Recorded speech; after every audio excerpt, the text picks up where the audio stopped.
Guyyaa sadiin dura odeessa qabu takka Aishaa Mahammed jedhanii kifla xoorii tokko ijaaraniiru. Seenes hojjechuu qofaa miti gamne. Aishaa Mahammed jedhanii kifla xoorii tokko ijaaraniitu naannoo Andoodee Dichoo ammaa Hangar Guutee jedhamu kana tulluurraa gara Aliitti Abee Dongoroo daangessu irratti sochoofti. Cirqoos Alamuu jedhama nama jedhamuudhaatti gaafatamaan isaanii. Duraan daaqonii tokko ture maqaa sadaqadhee isatu geggeessa ture. Warri kuni maal godhanii seenessa isaanii hojjetanii maqaa Aishaatiin kifla xoorii ijaarrataniitu qophaa socho'u turan. Seenessa kana warra hojjechiisan warra biyya alaati. Isheen sun biraanchii yookiin qophaatti humna sochootu turte Bizaamoo ka jedhamutti hin makamne. Amma dheengaddaa ajajaan sun ba'ee gaaffii uummata keenyaatiin nuni guddicha Bizaamootti dabalamne Afbahaa jalatti ijaaramne hamma Mabraquu kifla xoor ka jedhu Geexee Mokonnin nama Yibalxaal Geexuu Tamasgeen nama jedhamu waliin isaanitti dabalamneerra jedhanii ibsa kennu turan. Seenes hojjechuu qofaa miti lafarrattuu maqaa sanaan ijaaran. I want to be to see again jettee ka biyya keessan Awustiraaliyaa jirtu mucattiin kitaaba barreessite yoo laalte ta'e jechuudha. Seenessi kun godhatee dhufe jechuudha. Nu gidduuttuu maal uume? Wal shakkii uume jechuudha. Nu gidduuttuu wal shakkii uume akka Oromoottu jechuudha. Dhugumayyuu lixa Oromiyaa keessatti uummanni kun rakkoo irraa ga'aa jira kan jedhu. Bu'uurri seenessa kanaa maaltu barbaadame? Tokko Oromoof Oromiyaa cabsuudha. Inni gara biraa immoo bakka bu'umsa siyaasaa barbaadu isaan godina addaa akka Walloo Kamisee nuuf haa kennamu Hangar Guuteenitti aanaa 21 keessatti immoo bakka bu'umsa siyaasaa argachuu qabna jedhaniiti kaasu. Kana qabna jedhanii gaafachuudhaaf mariin biyyoolessaa yeroo geggeeffamutti maalii fi sanyiin duguuggaa extensive war maalii fi Wallagga Bahaaf Horroo Guduruu Wallaggaa keessatti geggeessan. The same week mariin biyyoolessaa yeroo geggeeffamu. Marii biyyoolessaa keessatti bakka bu'umsa siyaasaa barbaannaa jedhanii waan dhiyeeffatanii fi kun akka nuu qabamudhanii federation mana maree federation mikir beet jedhamu sanatti waan dhiyeeffatanii fi extensive attack ka jalqaban presence isaanii mul'isuuf jechuudha. Seenessi kun easy miti. Isa godhataniitu bakka bu'umsa siyaasaa gaafannaa kana goona jedhaniitu ka deemaadhaan. Wantichi dubbifamee waanuma qubataan boqqolloo shalaqqaquu dhufe tokko nagaa lakkii kun lafti kan kooti jedhee gaafatu miti. Technically itti yaadameetu seenessi kun godhame. Dhimmi seenessa sanaa wal qabatu diraamaawwan hojjetaman guddoo isaaniillee sochoosan. Nama isaaniillee sochoosan. Dubbiin Aishaa Mahammed manaabaan uumame sun nama isaanii guddoo sochooseef jechuudha. Hin beeknu boorummoo seenessi hojjetamee dhufu. Kanatti dammaqeeraa Oromooni. Yeroo jettu yoo laalte Aishaan amantii isheetiin wal qabatee wanta garaagaraa wal qabatee Oromoodhuma keessa ta'ee akkas godhuu jarri kun kan jedhe jira. Otuun dhugeeffatin jechuudha. Seenessi kun easy miti nu gidduutti rakkoo uume. Kanaaf isaan ammallee seenessa biraa uumanii itti fufuu danda'u. Yoo wal bira qabdee laalte ka amma addunyaa irratti tattee Ruwaandaa wajjin wal fakkaatu maal jette? Gochi immoo uummata Wallaggaa irratti raawwatame Interpoolii dhaqii ilaali. Warri shoora keessaa addunyaa jedhamanii lakkoofsa tokkorra level 1 tier 1 jedhamanii akka Ameerikaattuu ilaalaman Boko Haram fa'a ISIS fa'a maal fa'a ajjeechaa Wallagga keessatti faannoon raawwatu gadi malee ol miti. Garuu agarraa paarlaamaan mootummichaa humna kana shoora keessaa jedhee hin farrajne. So seenessi kun isarraa ka'a jechuudha. Otuu gochaa isaanii expose ta'ee seenessi kun dubbatama ta'ee levelii sanatti sadarkaa addunyaatti humna shoora keessaa jedhamee farrajamuu qabutu bilisa baasaa uummataa jedhameetu qabsoo sirnaan geggeessa jedhee of waama. Kana fakkaata waan seenessaa qaba. Wanti amma xaa'oo qabaatte sanyii gaarii yoo qabaatte lafa gogaa irratti yoo facaaste margu fertile environment qabaachuu qaba miti. Lolli kaabaa uumamuu faannoo fi fertile environment uume. Qeerroo faannoo wal bira qaban ilaalu aktivistoonni keenya baay'ee natti mul'atu. Gaafa qeerroon taankii dura dhaabbatu faannoonni oolaa fi midhaan maqalee dhaquu Isuuzuu irraa buusaa turan malee resistaansii qabsoos hin goone. Gaafa lola kaabaa Tigree wajjinis andur kubbaa isaan ture tadarraabee atqii kan jedhanii jira. Akka dura goolii gashuuf taphatu jiraati. Gidduutti hidhatteetuma yoo kuwaasii masharafamtee dhufte rukkutta. Lola sanarraa qoodan fudhanne isaan galaa baatanii namni cimaan isaa yoo baate loltuuf distii baateera ta'a. Garuu meeshaa isaa murti turan isaan. meeshaa saamaa ture. Kifla xoorii 16 kaabaa lola kaabaa irratti qooda fudhate magaazina sandumaa saaman. Wallagga maaf ofirraa loluu didee jedhee uummanni qoosuun arga sooshaal miidiyaarra. Meeshaan lola kaabaarraa faannoo jedhee kitat zamacha jedhee kan daangaa qaxxaamuree dhaqee fi kan liyyuu haayilii keessaa hir'ifamee naannoo Amaaraa ture booda Wallaggarraa akka gaaffii qaba waan kaasan beekaniif kakitat zamachaa malsi namni hin gaafatamu ture. Keellaa irratti akka jiru taayisuuzutti meeshaa fe'atanii dhufanii Wallagga keessas toorratan. Girnoofni baay'een isaa kan makkalaakayaan hidhatee itti dabalatu kan ofiiti smaagil godhanii fudhataniin caalaatti persentiin 75 meeshaa makkalaakayaan lola kaabaa fudhatanii dhufanii Wallagga keessas tooran. Booda liyyuu haayiliin hiikkatu yeroo jedhamus daangaa banatanii keellaa Wallaggaa banataniitu makiinaatiin smaagil godhanii bakka leenjii beekamaa Baaginii fi Alii jedhamu kanatti fidanii tooratan. Maqaashii dha'uun hin danda'ane mabraqoo kifla xooroo irra geggeessan Addaam Tafarraa fa'a. Namoonni baay'een hooggantoonni faannoo gurguddoon isaanii liyyuu haayilii keessaa warra badeedha. Yeroos meeshaa fudhatanii fanii gamanatti ce'an. Isa dhufan immoo isaan hin teenye beeku. Maal godhan? Isa dhufan leenjisuutti kaan yeroo Oromoon wal nyaatu yeroo Oromoon Oroo Amaaraa jedheeti Amaaraa wajjin nagaa qabna jedhee fiigu. Yeroo asiitti immoo waraana bilisummaa Oromoo akkachiisnaa abaa'oo qopheessinaa jedhee duulli geggeeffamu isaan gammoojjiitti galanii dargaggeessa isaanii kitat zamachaadhaa dhufu leenjii ga'aa kennaafii turan. Magaalaarraa harkisanii fuudhanii ijoollee isaanii jechuudha. Akkasitti lolli kaabaa opportunity turuusaa jechuudha. Ammoo mootummaan kun mootummaa daanyaa kubbaa taphachiisudha. Yoo kubbaa taphachiistu yoo taphataan balleesse diimaa baastaa iddoo tokkotti immoo keelloo baastaa akkuma badiisaatti. Mootummaan kaardii qaba. Naannoo Amaaraatti faannoo wajjin kaardii itti taphatu qaba. Oromiyaa keessatti faannoo wajjin kaardii itti taphatu qaba. Oromiyaa keessa faannoo sochootu kan lixa Oromiyaa abbaan ishee mootummaa naannoo Oromiyaati waan biraa hin jiru. Amma tokko caasaa mootummaati. Kan hidhachiise komisaarii koomaandarii godhee waboo loltoodhee hidhachiise jalqaba. Wayii jettee gaafa irraa galtu jechuudha. Fudhattee meeshaan sun kan mootummaati magaazina keessaa bahe. Har'a makkalaakayaan naannoo sana siliipparii kaa'atee mooraa keessaa deema bashannanaa abbootiin keenya milishaa ta'anii faannoo loluu dhaqu inni isaan immoo mooraa keessatti ijoolleen Amaaraa immoo meeshaa isaanii guuratanii dhaqanii itti dabalamu. Guyyaa 3 gidduutti lolaan garguutee booddee nama 68tu meeshaa fudhatee dhaqee itti dabalame. Awuraa godaan akka jedhamu mooraa kaampii giddaa keessa jechuudha. Gaafa namni 28 qalamu Aminee Nuuru Jibriil namoota ani wajjin guddadhe beeku nama 3 mana maatii tokko keessaa baasee karaa isin itti agarsiisu naan ajjeeseetu faannoo karaa addeeshin jirtu natti agarsiisaa jedhe raayyaa ittisa biyyaati namni sun raayyaa ittisa biyyaa mooraa keessaa nama badee deema. Warra ajjeefame kanaaf immoo boo'icha naqqamteeti Ayisuuzutti fe'amanii qixqixee baasitti fe'amanii deeman immoo karaatti eeganii nama 28 morma kutanii qalanii ajjeesan. So dubbifamee hojjetama jechuudha. So inni naannoo sana jiru kaardiin isaa gara biraadha. Inni iddoo bira jiru kaardiin isaa gara biraadha. Akkatti diil godhu jechuudha. Ammoo akkuma ati jette dhaqee ijaarumsi naannoo sanaaf sochiin faannoo naannoo sana jiru qabsoo Oromoofis gufuudha. Mootummaafis gufuudha. Ofuma isaattuu qabsoomti sun faannoottu gufuudha. Har'a bakka bu'umsa siyaasaan godhadha godina addaan godhadhe uummata kan ajjeesa malee ummanni ajjeefame kun umrii isaa guutuu yookiin gumaa isaa deeffata yookiin hin jiraata yookiin hin buqqifama yookiin hin buqqisa malee akkasitti ittiin fufu. Kuni rakkoo bara baraati jechuudha. Mootummaan immoo amma waraana bilisummaa Oromoo yookiin immoo uummata sana irratti nekiroopolitiksii hojjechuuf wanti tooftaa fayyadamuuf faannoo kanatti gargaaramu booda gaafa qancartee dhuftu faannoon kuni inni Wallagga jiru miti kan Tamasgan Xuruneeyyoo Abiyyiin koraa booddee innum 4 kiiloo ta'u dhiisi isachi wal dubbisuudha. Faannoon achi lolti Tamasgan Xuruneeffaa raayyaa ittisa biyyaa sochoosaniitu uummatitti dhaqee dabalamaa intelligensii fi gabaasaa sobaa fiduu qotee bulaadha. Uummata nagaatu ajjeefamaa jira. Ka ajjeesu humna hidhatee qabsaa'uudha jedheetu odeessa kennaa fi inni Ihaappaa fi Bihaadenii fi Izeemaan immoo ibsa baasu uummata nagaatu du'e jedhanii achi immoo faannoon lolaa. Isa hiriira siyaasaati jettee booda gaafa dubbiin sadarkaa Oromoof Oromiyaan cabdurra yoo geesse maal godhu jechuudha.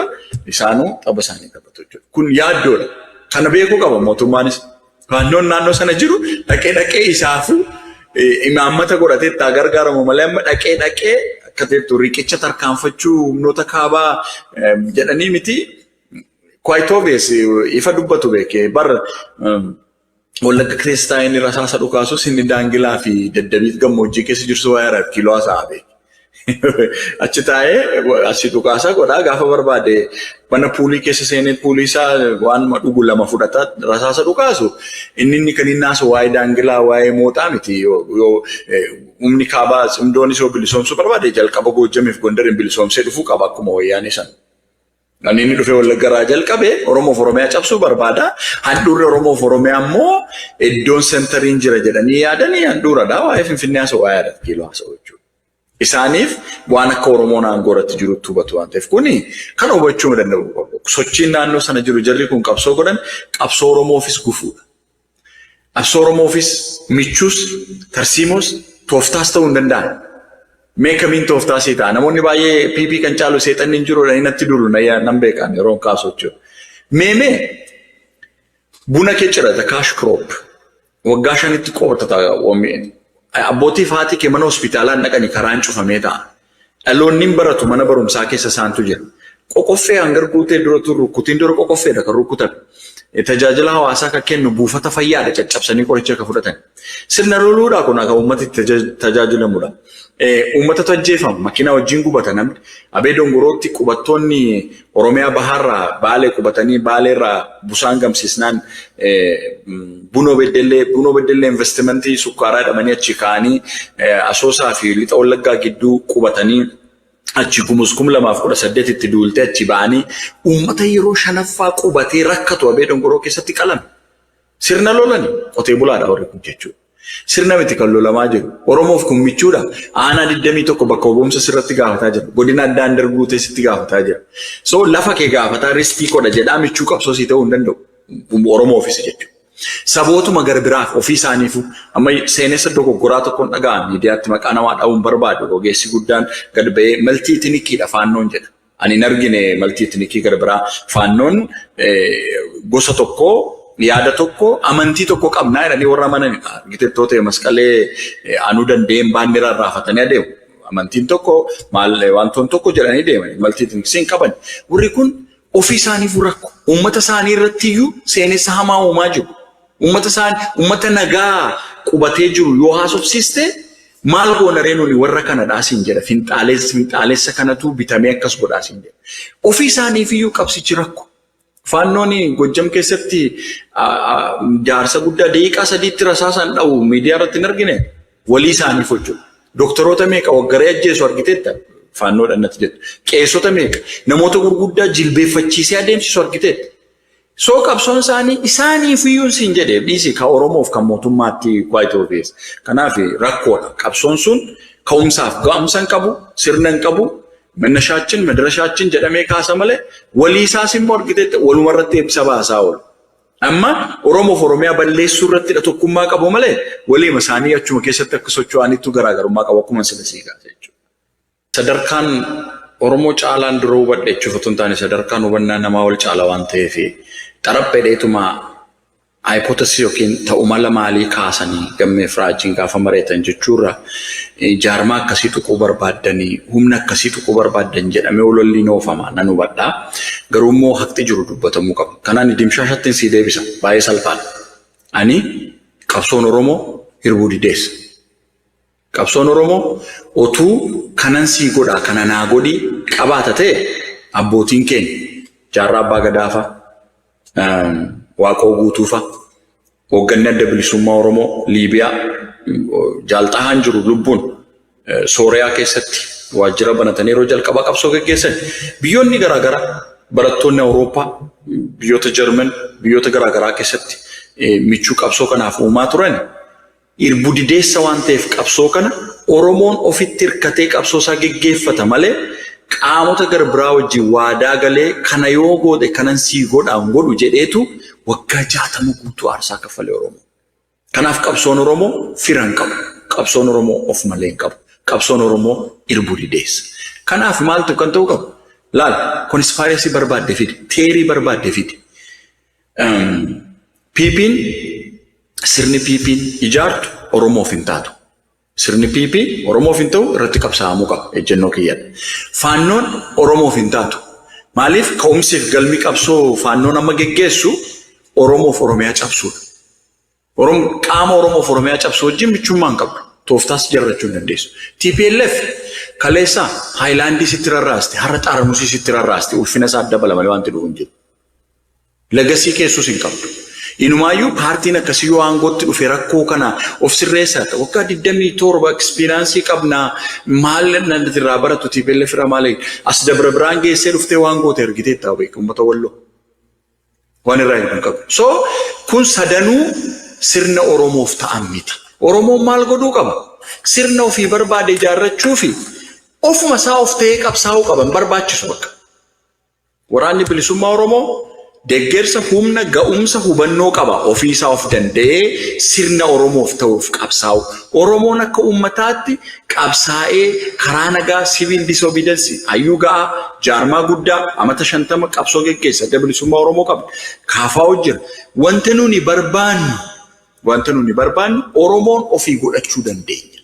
Humna keenya tuffanne, humna keenya walitti finnee humnoomsinee Oromoo arboomsuurra kadhattu taane kajeeltu taane balbala namaa dhaabataa jira. Hin ta'u kun namni yeroo akkasitti kaastu PP deeggartanii siin jedha warra kaabaa mormuun. No, PPs mormaa warra kaabaas mormaa qabsoo Oromoo eeggitatti gochuu dandeenya. Booda har'a PP kuffistee warri kun booda rakkoon qabu kan isaanii jettaa jechuudha. Okay, ajennu imagine akkuma ati jette jechuudha. PP haa kuffisnu, PP hin kufte.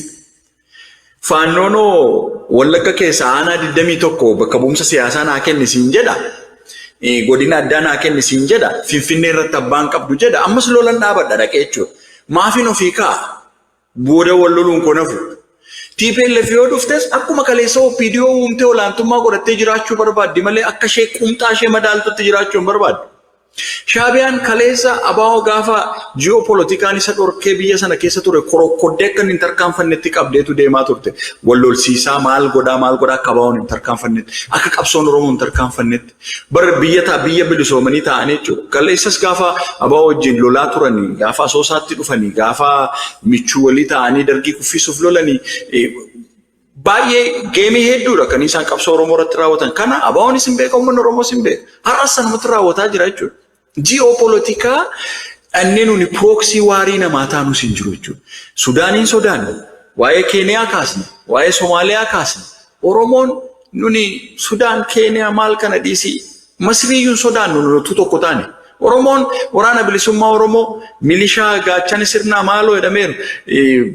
Poolisii Oromiyaa kana hiriirsitee raayyaa ittisa biyyaa keessa jiru sabaaf sablammiyyuu dhiisu. Nuyin kunuu bar Eertiraa keessa qaxxaamurree Ijipti keessa baanee Meeditiraaniyaaniyaatti galaana fudhachuu dandeenya waan biraa dhiisu jechuudha. Oromoon saba guddaadha. Kanaaf qabsoon keenya ofitti hirkataadhaa. Faannoonis TPLFis tarsiimoon hin taatu. PPnis sirna nuuf hin taatu. Warra kan hundumaa ofitti dandeenye qabsaa'uu qabda. Kan warra kanaa akka isaan qabsoo Oromoo yoo michummaa tu barbaachisa ta'e qabsoo Oromootti gufuu ta'uu sirnaa lolan. Ani rakkoo irraa qabu faannoonatu Oromiyaa lixaa keessatti warra hidhatee jiru lolani. Uummata tajjeefamaa jira, uummata nagaa. Boqqolloon ciramaa jira, boqqolloon kan PP miti kan Oromooti. Bunatu karaatu cufamaa jira. Konkolaachisaan qabamee tureef haaduutiin hammuramaa jira. Kun sirna miti. Sirna lollaan yoo sirna lollu ta'e rakkoo irraa qabu. Qabsoo Oromoo kan ammoo gaaffiin Oromoo sirna jedhee fudhata ta'u. TPLF isa ganaa gootuuf miti isa gooteef gad baatee dhiifaman gaafanne Oromoo. Qabsoo Oromootti gufuu taaneerra Oromoo akka sabaatti miineerra jedhanii let them forward. Gaafa waraanni itti banamu nunikoo jenoosaaydiin Tigraay dhaabatu inni iyyaa turre namummaa humanity. Isaan garuu gad ba'anii hin fudhan. Mee kanaa godhan wajjin haasa'uuf jechuudha. Wajjin gatteessee haasa'uuf. Nan hubadhaan. Mootummaan kun cimina isaatu hin taane warra mootummaa kana mormaniitu walitti dhufanii cimina dhabuutiin jiraataa jira mootummaan kun. Waliin mormitoota wajjin haasa'uu irraa rakkoon qabu. Wal wajjin haasa'uuf wal wajjin hojjechuu waan garaa garaati. Wanti wal wajjin si hojjechiisu hin jiru. Yaggaaraa xalaate diina waloo qabaattee ajandaa waloo qabdu taana wal wajjin deemuu hin dandeessu. Maafin lola ofii kaa'a. Ajandaa waloo dhaleessuuf irratti hojjechuuf immoo gattaanii Wallagga keessa nama ajjeesu Oromiyaa balleessina jedhanii dhaadachuu Oromiyaa balleessuuf deemu akeeka qabsoo isaanii irraa jijjiiruu taanaan rakkoo irraa hin qabu. Akeekas qabsoo sana injijjiiran taanaan garuu michuu Oromoo ta'uu hin danda'an.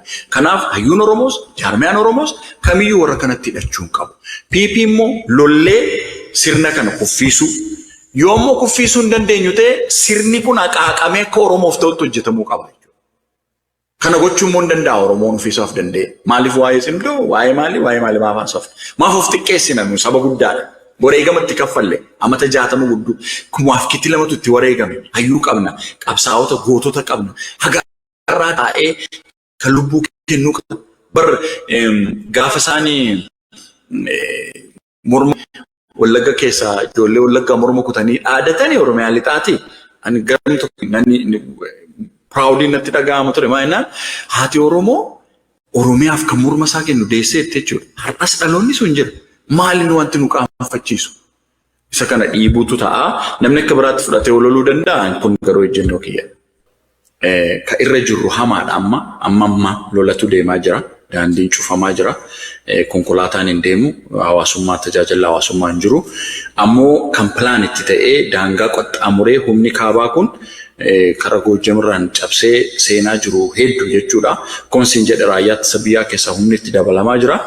Ajjechaan kun kan itti fufaa jiru jechuudha. Akkuma isaatti si fakkeesse murni xixiqqaan birgeedii isaaniin alammoo bakka bakkatti ijaaramee jirullee bakka tokkotti corameetu tarkaanfii yeroon itti of sirreessudha. Amma toora sabaa imaalee irratti illee maxxanseen ture. So haalli hammaataatu jira. Kanaaf Oromoon of qopheessuu qabaa, uummata kanaaf sagalee ta'uu qabaa, uummata kana baraaruuf waan irraa danda'ame gochuu qabaa. Sagantaa keenyatti aanutti immoo dhibee qofaa haasa'uu miti maalirra jirra maalti immoo furmaata kan jedhullee walitti deebinee haasofnaa har'aa fi carraanaa kennu keessaniif galatooma.